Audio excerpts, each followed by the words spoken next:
नमस्कार साथियों, आप सभी का हमारे चैनल पे हार्दिक स्वागत है। आज हम लोग जो काम करने वाले हैं, आरपीएफ एसआई की वैकेंसी जो आई है उसके प्रीवियस ईयर के जो क्वेश्चन होंगे उसको सॉल्व करेंगे। देखिए, आरपीएफ एसआई में 120 क्वेश्चन होते हैं। 120 क्वेश्चन हमारे होंगे, 120 क्वेश्चन होंगे, जिसे हमें 90 मिनट मतलब कि 1.5 घंटे में करना होगा। 50 क्वेश्चन हमारे जीएस के होंगे, 50 क्वेश्चन हमारे जीएस के होंगे और 35 क्वेश्चन रीजनिंग के होते हैं और 35 क्वेश्चन मैथ के होंगे। इस प्रकार 120 क्वेश्चन हमारे होंगे। 120 क्वेश्चन को हम लोग 90 मिनट में करेंगे और एक क्वेश्चन 1 मार्क्स का होता है, मतलब कि 120 नंबर के एक क्वेश्चन होते हैं। आज हम लोग पिछले आरपीएफ एसआई के 2019 के प्रीवियस ईयर क्वेश्चन को हम लोग सॉल्व करने जा रहे हैं, ठीक है। और ये क्वेश्चन आपके सामने लिखे हुए हैं।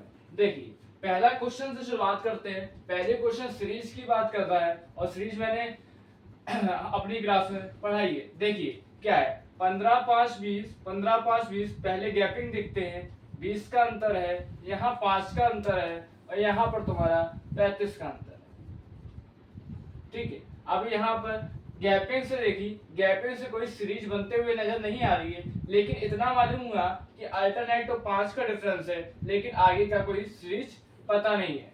लेकिन दूसरी बात देखते हैं, मैंने कहा पहले 5 का गैप है, पहले 5 का गैप है, उसके बाद मल्टीप्लाई बाई 2 करा गया है। पहले 5 का गैप है, उसके बाद मल्टीप्लाई बाई 2 करा गया है, फिर से 5 का गैप होगा, फिर से 5 का गैप होगा। इसका मतलब है यहाँ 95 होगा, उसके बाद मल्टीप्लाई बाई 2 होगा। अगले क्वेश्चन की बात करते हैं, कथन और निष्कर्ष स्लॉग की बात करते हैं। स्लॉग हाल ही में हमने खत्म करा है और एक अच्छा सा क्वेश्चन है, इसको हम लोग देखते हैं। पहला कथन है, कुछ गेहूं चाय है।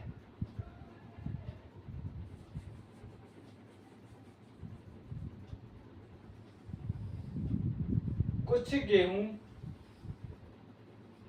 चाय है, कुछ चाय चावल है और सभी चावल ये सभी चावल करी है, ठीक है। ये हमारा बन गया वेन डायग्राम से। मैंने पहले ही बताया था स्लॉग के सारे क्वेश्चन हम लोग वेन डायग्राम से ही सॉल्व करेंगे। यहाँ 50 100 या 150 वाला मेथड हमारे यहाँ यूज नहीं करते। पहला निष्कर्ष जो है, कुछ करी चाय है, कुछ करी, हाँ करी का ये वाला जो पार्ट आएगा, ये पार्ट जो आ रहा है वो चाय है, तो पहला निष्कर्ष बिल्कुल सही हो जाएगा। कुछ करी गेहूं है, गेहूं यहाँ पे है, गेहूं का वेन डायग्राम यहाँ पे है, करी का कोई रिलेशन नहीं पता है, हो भी सकता है। जब हो भी सकता है की बात करेगा तो हमारा सेकंड वाला निष्कर्ष गलत हो जाएगा। सभी चावल चाय है, सभी चावल चाय नजर नहीं आ रहा है तो एक फिगर से भी गलत होता है, तो वो हमारा गलत हो जाएगा। क्वेश्चन 2 का जो निष्कर्ष है उससे पहला सही होगा, बाकी सब हमारे गलत हो जाएंगे। आगे देखते हैं, आगे जो है हमारा, आगे क्वेश्चन नंबर 3 देखते हैं, ठीक है। एनालॉजी का शब्द है, ठीक, एनालॉजी है अल्फाबेट। देखिए, प्लांट का जो संबंध है वो सीड से है, तो फ्लावर का संबंध इन 4 ऑप्शन में से किस में से होगा। देखिए, प्लांट जो होता है वो सीड से बनता है, बीज से उगता है। जो फ्लावर है वो हमारा बड यानी कली से उगता है। ग्रीन हो नहीं सकता, टेस्ट का यहाँ पे कोई वर्णन नहीं मिल रहा है, ब्यूटीफुल भी नहीं होगा, तो बचा हमारा बड। इसका राइट आंसर हो जाएगा। क्वेश्चन नंबर 4, फिर से एक सीरीज आई है। लगभग आरपीएफ एसआई में 2019 में 3 से 4 सीरीज पूछी गई है, ठीक है। एक सीरीज ये है, पहले हम लोग देखते हैं, गैपिंग की बात करेंगे। 1 4 का गैप है, यहाँ 9 का गैप है, यहाँ 16 का गैप है। आगे का हम लोग को नंबर निकालना। एक चीज देखी मैंने कहा 1 का स्क्वायर होता है, 4 2 का स्क्वायर है, 9 3 का स्क्वायर है, 16 4 का स्क्वायर है। मतलब कि 1 2 3 4 5 कुछ इस प्रकार से प्राकृतिक संख्याओं का स्क्वायर चल रहा है, तो यहाँ 5 का स्क्वायर होना चाहिए। 5 का स्क्वायर माने 25 होना चाहिए। 25 जोड़ देंगे 82 में तो 107 इसका राइट आंसर हो जाएगा। क्वेश्चन 5 डाइस का है। डाइस भी मैंने चैप्टर पढ़ाया हुआ है, ठीक है। डाइस में क्या कह रहा है कि ई की अपोजिट सरफेस हमें बतानी है, ई का अपोजिट अल्फाबेट नंबर हमें बताना है, जबकि A B C D E F, ठीक है, ये छह अल्फाबेट है जो विपरीत सतह पे होंगे। डाइस की बात करें, मैंने देखा यहाँ पर एक कॉमन नंबर मिल रहा है, एक कॉमन मिल रहा है। एक कॉमन जब भी मिलता है तो हम लोग क्या करते हैं, घड़ी की दिशा में चलते हैं, क्लॉकवाइज चलेंगे, ई ए बी, यहाँ क्लॉकवाइज चलेंगे, ई एफ डी, ए का अपोजिट एफ हो गया, बी का अपोजिट डी हो गया, जो बच जाएगा वो सी का अपोजिट हो जाएगा। इस प्रकार ई का अपोजिट जो हमारा हो जाएगा वो सी हो जाएगा। इस आगे देखते हैं क्वेश्चन नंबर 6। जो टेलीविजन है वो हमारी इलेक्ट्रिसिटी से कनेक्ट है, मतलब कि इलेक्ट्रिसिटी से ही टेलीविजन चलती है। जो कार है हमारी, ये चार चीजें दी गई हुई हैं, चार ऑप्शन दिए, इनमें से बताना होगा बेहतर ऑप्शन कौन सा हो सकता है। देखिए टेलीविजन के लिए जो है एनर्जी होती है, एनर्जी वो इलेक्ट्रिसिटी से मिलती है, मतलब कि इलेक्ट्रिसिटी की तरह चलती है। कार को जो एनर्जी मिलती है वो टायर से ना मिलके, ब्रेक से ना मिलके, वाटर से ना मिलके फ्यूल से मिलती है, इसलिए फ्यूल इसका राइट आंसर हो जाएगा। आगे देखते हैं क्वेश्चन नंबर 7। देखिए आगे कथन है निष्कर्ष, सिलॉग का क्वेश्चन नहीं, कथन निष्कर्ष है। प्रत्येक सोमवार, पहला कथन दिया है प्रत्येक सोमवार एक कार्य दिवस है, ठीक है। सेकंड कथन कह रहा है आज एक कार्य दिवस है। तो निष्कर्ष हमें पूछ रहा है आज सोमवार है और केवल सोमवार को कार्य दिवस है, ठीक है। ये दो निष्कर्ष है। अब इन दोनों में मुझे बताना है कि ये दोनों सही है या दोनों गलत है, या एक सही है एक गलत है। देखिए पहले कथन की बात करते हैं, ठीक है। कथन को हमेशा ध्यान से पढ़ना चाहिए। प्रत्येक सोमवार एक कार्य दिवस है। पहली बात कर रहा है कि प्रत्येक सोमवार एक कार्य दिवस है, कि हर सोमवार तो एक कार्य दिवस होगा या तो निश्चित है, ठीक है। आज एक कार्य दिवस है। और सेकंड बात कह रहा है कि आज एक कार्य दिवस है। पहली बात तो इतना मानिए कि प्रत्येक सोमवार एक कार्य दिवस है, सोमवार को तो कार्य दिवस होगा, ये बिल्कुल पूर्ण बात सत्य है। लेकिन सोमवार के अलावा कोई कार्य दिवस है या नहीं, इससे हमें कुछ भी नहीं पता है, इसके बारे में हमें जानकारी नहीं दी गई है। तो आज सोमवार है, आज एक कार्य दिवस की बात कर रहा है। आज प्रत्येक सोमवार को तो कार्य दिवस है, ये बात बिल्कुल सही है। आज एक कार्य दिवस है, आज सोमवार है कि मंगलवार है, इस बारे में बिल्कुल चर्चा नहीं करी गई है। सोमवार के अलावा ऐसा भी हो सकता है कि सोमवार के अलावा भी कोई दूसरा दिन एक कार्य दिवस हो, ठीक है, जिसके बारे में कोई चर्चा नहीं है। तो आज सोमवार है, इसके बारे में हम लोग निश्चित रूप से सत्य नहीं कह सकते। तो पहला तो गलत हो जाएगा। केवल सोमवार को कार्य दिवस होता है, केवल सोमवार की बात कर देता है, ओनली की बात कर रहा है। लेकिन यहाँ कथन में पहले कह रहा है प्रत्येक सोमवार एक कार्य दिवस है, ठीक है। सोमवार के अलावा कोई कार्य दिवस हो सकता है या नहीं, इसके बारे में कोई चर्चा नहीं है। दोनों निष्कर्ष हमारे गलत हो जाएंगे। क्वेश्चन 8 है काउंटिंग ऑफ फिगर्स की बात कर रहे हैं, स्क्वायर, कितने स्क्वायर होंगे इसके हमें बताना है। देखिए पहली चीज हम लोग देख लेते हैं, एक चीज स्क्वायर की बात करते हैं, छोटी सी चीज यहाँ देखते हैं। अगर स्क्वायर देखते हैं तो 1 2 3 4 और एक पूरा मिला लेंगे तो ये 5 हो जाएंगे, ठीक है। तो यहाँ 5 मिल गए, यहाँ 5 मिल गए, यहाँ 5 मिल गए, टोटल हमारे 15 हो गए। 15 नंबर ऑप्शन में भी है, यही हमारा सही आंसर हो जाएगा। क्वेश्चन नंबर 9 की बात करते हैं, कोडिंग की बात कर रहा है। कह रहा है ब्रोक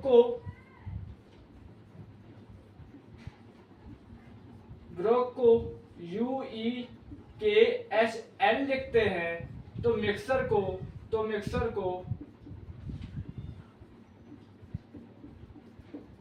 क्या लिखेंगे।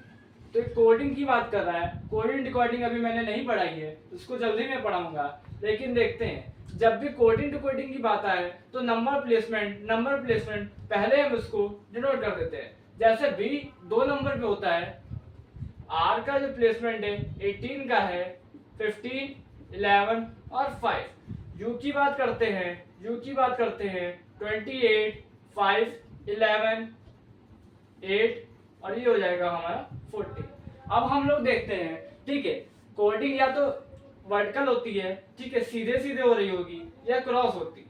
ठीक है। अगर सीधे की बात करते हैं तो 20 और 2 23 होता है, 18 और 5 23 होगा, लेकिन यहाँ 26 बनना है। और इसके अलावा वर्टिकल वाली हमारी सीधी जो होती है, सीधी लाइन वाली, यहाँ पे कोई भी कोडिंग नहीं बननी है। इसके अलावा एक क्रॉस होती है, क्रॉस भी दो तरीके से होती है, या तो बीच से ही हमारी क्रॉस कर दिया जाता है, या लास्ट और पहले की क्रॉसिंग होती है। ठीक है, अब देखा मैंने यहाँ 2 से 3 की प्लस है, 3 ज्यादा हो रहा है, यहाँ भी 3 ज्यादा हो रही है। ठीक है, यहाँ भी क्रॉस 3 ज्यादा है, यहाँ भी 5 3 8 3 ज्यादा है, और लेकिन कैसे हो जा रहा है, यहाँ पर +4 हो रहा है। ठीक है, यही चीज हम लोग कुछ यहाँ कोशिश करेंगे। मैंने कहा क्रॉस की बात हो रही है, m वाला +3 ज्यादा हो रहा है, पहले इसकी हम लोग प्लेसमेंट लिख लेते हैं, 39 24 5 और 80। 3 ज्यादा होगा 16 हो जाएगा, 16 पे हमारा p आता है, यहाँ 3 हो ज्यादा होगा 12 हो जाएगा, और 12 का हमारा l हो जाएगा। ठीक है, यहाँ पर 4 नीचे से ऐड हो रहा है, मतलब कि 24 में 4 माइनस कर देंगे, 15 में 4 माइनस कर देंगे, तब 11 का प्लेसमेंट आ रहा है। 24 में 4 माइनस करेंगे 20 आ जाएगा, और 20 हमारा टी का होता है, या फिर ई क्रॉस का होगा, 3 जोड़ेंगे 8 आएगा, 8 आ जाएगा, एच का आ जाएगा, पी क्यू का आर में भी 3 जोड़ेंगे 21 आ जाएगा, और 21 प्लेसमेंट उठता है यू का, तो L P T U H, ये हमारी इसकी कोडिंग हो जाएगी। आगे देखते हैं क्वेश्चन नंबर 10। ठीक है, ये भी मैंने इनइक्वालिटी जो कि पिछले लेक्चर हमने उसको कंप्लीट करी थी। ठीक, जो टॉपिक मैंने पढ़ाया था इनइक्वालिटी, इसको भी बहुत अच्छे कंप्लीट करा है। सारे कोडेड फॉर्म और जितनी भी मिक्स होती हैं सारी हमने इनइक्वालिटी कंप्लीट करी है। कथन है सी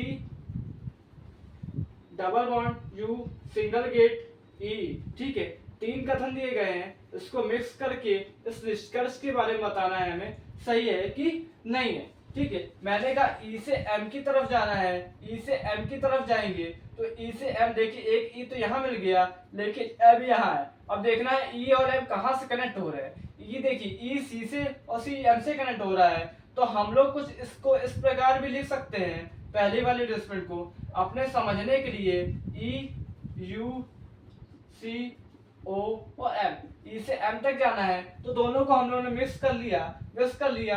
अब ई से एम तक जाएंगे, सिंगल गेट वाला सिंगल में चला जाएगा, सिंगल गेट वाला डबल गेट में भी चला जाएगा, सिंगल गेट वाला नो गेट में भी चला जाएगा, सिंगल गेट वाला सिंगल गेट में भी चला जाएगा, और सिंगल गेट का साइन भी है। ये हमारा तरीका था जो बताने का, पहला बिल्कुल निष्कर्ष सही हो जाएगा। सेकंड की बात करते हैं, सी से टी जाना है, सी से टी हमें डबल वाले दूसरे कथन में भी मिल जाएगा, दूसरे कथन में सीधे दिख रहा है। ठीक है, डबल गेट वाला नो गेट में चला जाएगा, लेकिन सिंगल गेट में नहीं जाएगा, सेकंड वाला हमारा गलत हो जाएगा। एल से टी की बात कर रहे हैं, एल यहाँ पे है, टी यहाँ है, कनेक्शन जो हो रहा है एल एम टी से हो रहा है, तो हम इसको बना सकते हैं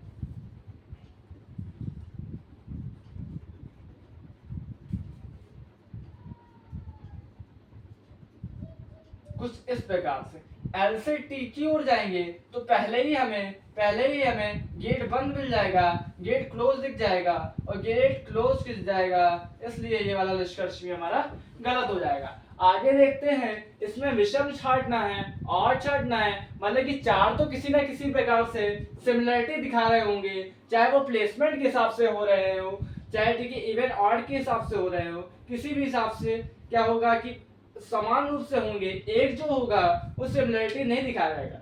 इस तरीके में अल्फाबेट को पहले हम लोग सीधे इसकी प्लेसमेंट लिख लेते हैं, जैसे 20 हो गया, 19 हो गया, इसकी प्लेसमेंट 9 हो गई, 13 हो गई, पी क्यू 17 आ गया।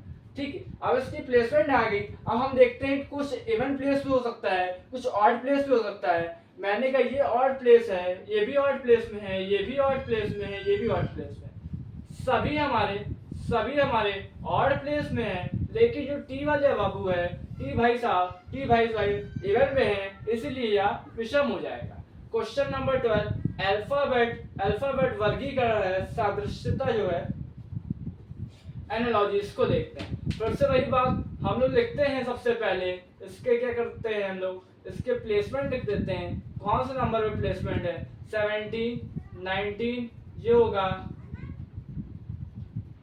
17, 8, 19। अब इसका हमने कहा इनका डिफरेंस पहले चेक करते हैं, इनका आंसर क्या रिलेशन है। मैंने कहा 9 का रिलेशन है, 9 इसमें माइनस कर दिया 10 आ जाएगा।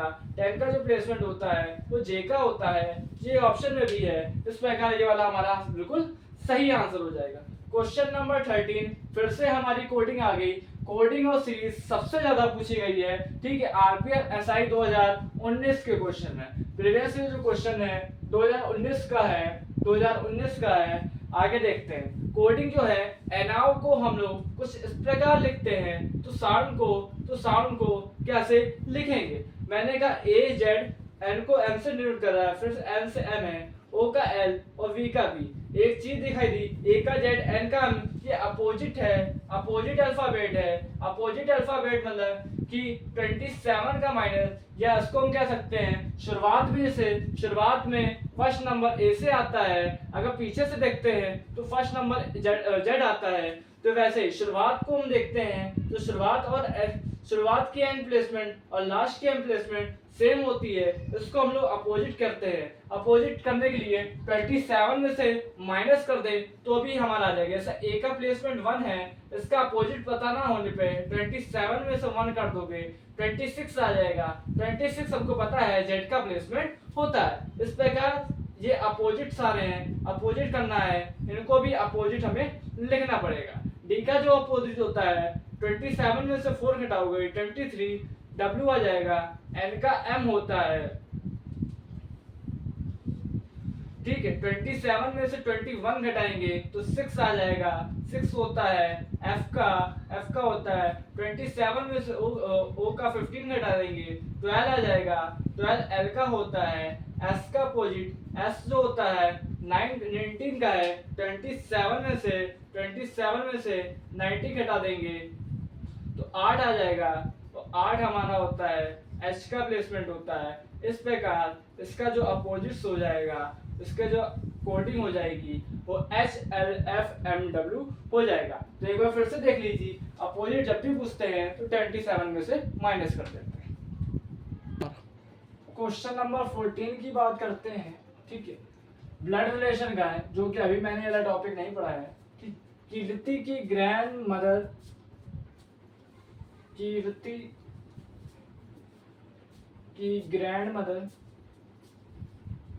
विवेक की माता के पति मनीष की माँ है। मनीष की माँ है तो मनीष की तो माँ ये हो गया मनीष, ठीक है। विवेक की माता के पति, विवेक की माता के पति, विवेक की माता के पति मनीष की माँ है, ये माँ होगी, ठीक है। कीर्ति की माता का विवेक से क्या संबंध है, ये पूछ रहा है। देखिए जो ऑप्शन है उसके ग्रैंड मदर, आंट, माँ, पति। कीर्ति की माता का विवेक से क्या संबंध है, एक बार फिर देखते हैं। कीर्ति ग्रैंड मदर मतलब कि दादी की बात कर रहा है, तो कीर्ति के पापा की माँ का हो गई दादी। विवेक की माता के पति मनीष की माँ है, तो मनीष और कीर्ति के पापा दोनों क्या हो जाएंगे, आपस में भाई हो जाएंगे। फिर कह रहा है कीर्ति की माता का विवेक से क्या संबंध हो जाएगा। देखो माँ तो हो नहीं सकती, पति की बात ही नहीं है, ठीक है। ग्रैंड मदर के लिए एक स्टेप और ऊपर होना चाहिए, मतलब कि तीसरे चरण में होना चाहिए, ये भी गलत हो गया। आखिरी में हमारा बचता है आंट हो गया, आंट इसका राइट आंसर हो जाएगा। क्वेश्चन नंबर 15 में ट्रायंगल पूछ रहा है, ट्रायंगल कितने हो जाएंगे। देखिए आरपीएफ एसआई में जो हमारे काउंटिंग ऑफ फिगर्स की बात करी गई वो पिछले क्वेश्चन में जी था और ये भी जी है, ज्यादा कठिन इसमें ट्रायंगल और स्क्वायर नहीं पूछे गए। 1 2 3 4, ये 4 ट्रायंगल यहाँ हो गए, 5वां ये दिख रहा है, 6ठा ये दिख रहा है, 6 इसके सिंपल ट्रायंगल बच्चे भी इसको आराम से कर लेंगे। आगे देखते हैं। अब हमें करना जो है मिरर इमेज। देखिए मिरर इमेज जो होती है जैसे कि हम बात करें, अगर मैं शीशे के सामने ये वाला हाथ करके खड़ा हुआ हूँ तो क्या हो जाता है, पार्श्व उल्टा हो जाता है। पार्श्व उल्टा का मतलब है अगर जो चीज ऐसी है वो उड़ के पलट के ऐसे हो जाती है। तो हम सारी चीजों को कवर करते हैं, जो भी चीज लिखी गई है उसको ऐसे करके, जो अगर ऐसे ई है तो उसको पलट के हमें ऐसे लिखना है। तो इतनी चीजें ध्यान रखनी है, बाकी हम ऑप्शन से इसको सारे कर सकते हैं। ये अगर पार्श्व उल्टा हो जाएगा तो ऐसे बन जाएगा, एल हमारा ऐसे हो जाएगा, जी हमारा ऐसे हो जाएगा, ये भी जी ऐसे हो जाएगा। आई में कोई भी चेंजमेंट नहीं होती है, पी हमारा ये हो जाएगा। देखिए जिसको 20 से काटने पे, जिसको 20 से काटने पे कोई इफेक्ट नहीं होता है वो कभी चेंज नहीं होता है। जैसे आई को हम 20 से काटेंगे तो बराबर बराबर हिस्सों में बटेगा, तो कभी इसमें कोई चेंज नहीं होगा। अगर एच को हम 20 से काटते हैं तो अभी बराबर बराबर हिस्सों में बटेगा, तो उसमें कोई चेंज नहीं होगा। तो मिरर इमेज हम अपने टॉपिक में पढ़ाएंगे, फिर उसको बताएंगे। क्वेश्चन नंबर 17, फिर इनइक्वालिटी की बात करी है, डबल बॉन्ड, सिंगल गेट सब आया। निष्कर्ष हमें एम से पी तक जाना है, डबल गेट है, एम से पी तक जाएगा। जैसे ही एम से शुरुआत करेगा या नो, यहाँ पे हमें गेट क्लोज मिल जाएगा, गेट क्लोज अगर मिल गया शुरुआती में तो ये हमारा निष्कर्ष बिल्कुल गलत हो जाएगा। ओ से एम की बात कर रहे हैं, ओ से एम तक जाना है तो पहले हमें ये गेट मिला, उसके बाद ये गेट भी ले जाएगा। क्योंकि ओ से एम रिवर्स से जा रहे हैं तो हमें साइन कुछ चेंज करने पड़ेंगे, अपोजिट करने पड़ेंगे। तो सिंगल गेट वाला सिंगल में भी चला जाएगा, डबल में भी जाएगा, सिंगल गेट का साइन भी है, दूसरा हमारा निष्कर्ष बिल्कुल सही हो जाएगा। क्वेश्चन नंबर 18, फिर से सिलॉग की बात करी है। सिलॉग, सीरीज और ये इनइक्वालिटी सबसे ज्यादा पूछे गए हैं। ठीक है, सभी सागौन बरगद हैं,